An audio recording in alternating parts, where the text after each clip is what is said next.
Good evening all. Ira Epstein of Linn & Associates with your SPDR ETF wrap-up. And this is for Monday, the 3rd of May, 2021, 6:50 p.m. Need your help. I want to get away from covering PAVE for a while and bring up something new there. What do you think we should do? Write me on YouTube. Let me see what you're thinking. I prefer to stay with ETFs and SPDRs, all right? That's what the focus here is. I'm not trying to get into the regular stock, individual stocks. Can I? Of course. As you know, we're going to have the What's Up happening in about a week. And that's where a couple of times a week you come into a Zoom room. You can ask me all the questions you want in it. Do my best to answer. I'm going to put a time frame on it, 15, 20 minutes, and that's where it ends. It's going to be I'm not using the Kramer lightning round, but that's basically what it is. It's going to be very fast.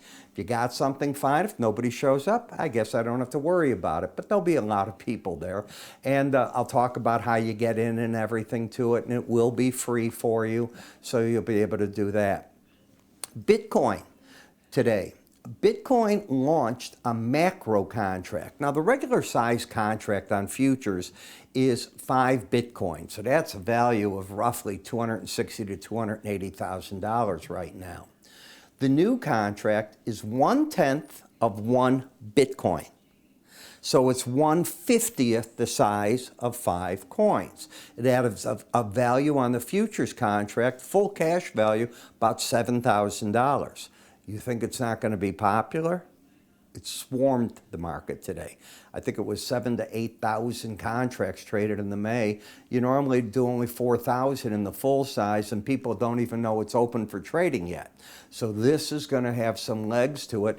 My firm is going to charge, if you wanted to open an account, because it's a futures contract that you got to trade, it's $1 a side on the commission if that's what you want to trade. So at $1 a side and the margin's roughly $2,500, it's a vehicle.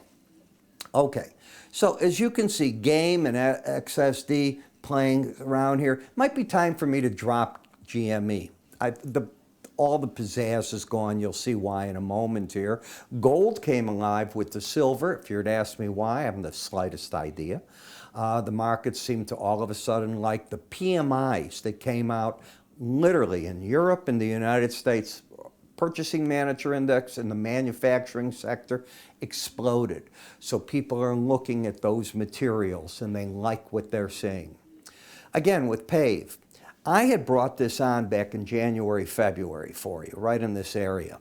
And that's because I thought with the Biden administration, the market might get a bit of a bounce with it, and it could be interesting to watch. Now I think it's going to get caught up in the politics. So maybe it's time we step away. And why? Okay. The market's out of a trend.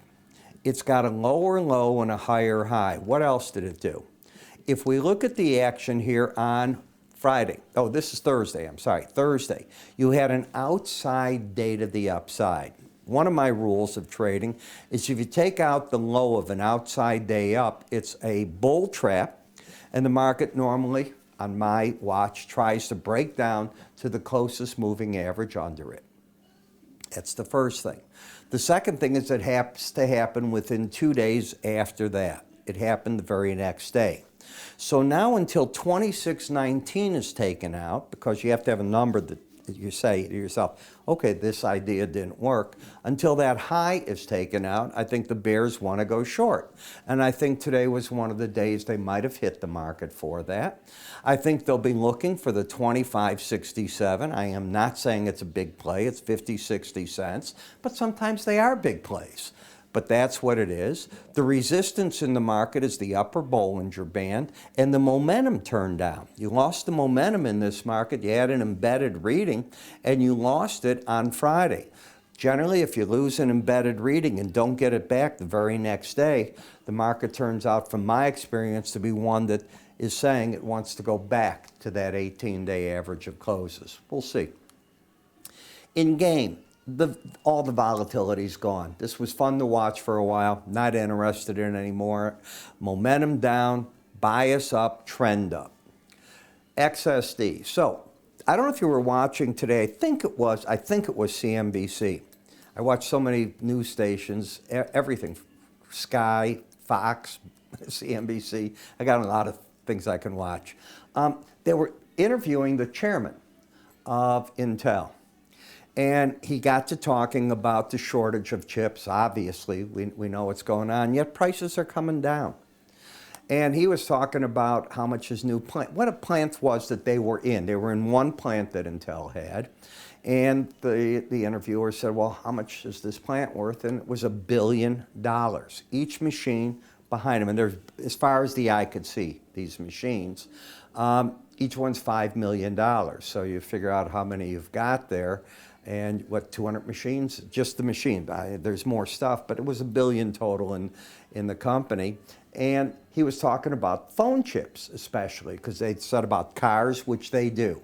That's their business. They can gear up on that. But the phone chips, they're 3 years behind on the technology. I thought that interesting. They're building a plant to catch up, throwing money instead of share buybacks back into R&D to get themselves up, because they believe, I think it's HTSC that makes the phone chips, if I'm right, and they're in Taiwan. And what if China decides, as it did in Hong Kong, we're stepping in? You realize what could happen to the world in those phone chips. That could be a real problem. So world is adjusting to it, a market share. But you got a higher high, lower low. That's not a trend at all. And when I go to SMH, I have the same thing. Interesting. The chart work I'm doing kept me out of the markets on this part of it. It's not a trend. Okay, I can live with that. PODEX. I think PODEX ran, as I said, to a high on Friday. And why?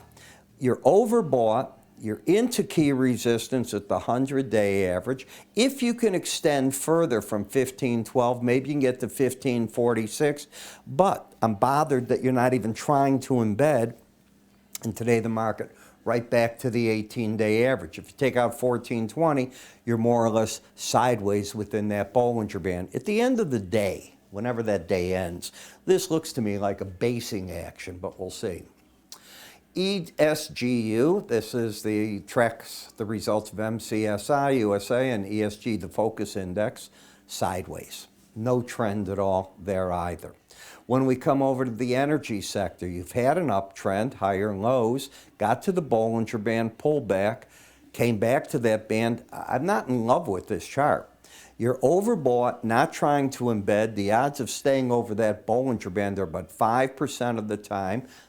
Now that I said it, it probably explodes to the upside. But from my knowledge, no, I'd stay away. You're doing something. You're either basing or topping here in all this sideways action.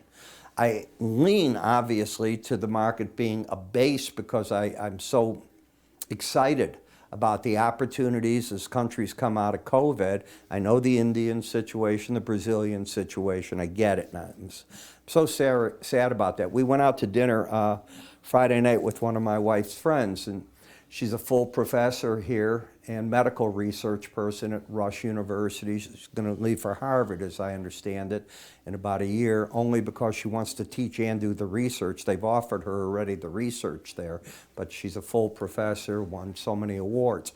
She's Indian. So I was asking about her family, and they got a vaccine that I don't remember the name. It's the Indian version of it. But it's tragedy in the streets, and it's all over, and I'm telling you, can't get oxygen or anything. It's mismanagement of a government from everything I'm reading, but I'm not Indian. I don't live there. I don't know enough. SPY, again, we're going into that sideways action with divergence. I'm very leery of these stock indices right here. I'm not a long-term bear. So if that's what you're going to read out of this, you're reading it wrong. But there's also a time where I pull back my bullish horns. That's what I've done. The trend is up, but you've got lots of divergence. Often you lose an embedded reading. You're going back to that 18-day average. I stay with what I know. And what I know is to stay away from charts like that. I'll give you another trade like this. Emerging markets. All you're doing is churning sideways. And I realize this is the trade everybody wants to be in, but I'm not quite getting why right here. I do see the market stepped up from this sideways action to a higher step up, but that's all I'm seeing. I'm not seeing the run in those markets at this point. The gold market ended something today. Do you disagree that when the market had the embedded reading here, and then the market loses it? This day it closed 78.76. The odds favor when it's lost, if you don't get it back the very next day, which means you need a big up day, prices are going to make a run for the closest moving average under the market. Well, the main moving averages, the 100 and 200, are here. So I'm certainly not in the bull camp, and that's what I told my subscribers. I said, be careful. When you lose this and you don't keep it there, the odds favor you're going back here. And now what? You keep going with me. So it sort of plays there. It's still in an overbought condition. Why? You've got to get these numbers away from 70. Any reading under 70, they're not overbought. Well, the market explodes today to the upside, puts them back to overbought. So you know you're going to get the Johnny-come-latelys to come in, and they'll probably be buying right where I think the pros are going to sell. The gold miners. We've got a lower low, a higher high. Let me take you back to this again. You may not believe me with these slow stochastics, but I believe momentum leads price more times than not. Does everything always work, or does an indicator always work? I know of no indicator that always works. I know the high probabilities of what indicators do. And at the end of the day in trading, it's all about risk that you're willing to take on and trading the probabilities or investing. So if you're an investor, why are you even bothering with these? Okay? If you're a trader, this is right up your alley. And as you can see, the market's begun its run, bounces away from the first objective. As far as I'm concerned, that's all it owed. That doesn't mean it can't go lower. Goes back to the 100-day, goes down on Friday, and today it comes to life again. Are we trending? Absolutely not. Are we oversold? Yep. The market's looking for direction. TLT, back to this 18-day average of closes. Now, we have a downtrend at work. Lower highs, lower lows. 138.91 is a zone where I think the pros are selling it with stops over 140.51, but I don't think they're looking for much of a trade. They're looking for about $1.80 back down to 137.13, and that number is going to rise in the morning, just the way the Bollinger Bands will go, because you had today more of an upthrust in the market. FXE. This market backing off right now, and we'll see if that can do anything big, but the resistance should be the 100-day average. Currencies are sort of like in no man's land right now. They're trying to figure out what to do. So you put it all together, you try to come up with some ideas, and that's what we do. I'm sorry for being so long today, but remember, what I'm talking about in these indices, especially stock indices, 1/10 the margin, and I'm talking now the macro Bitcoin, dollar aside commission, 866-973-2077. Plus, you get a lot of research from us when you have an account that is funded with us. You have a good day. Talk to you later.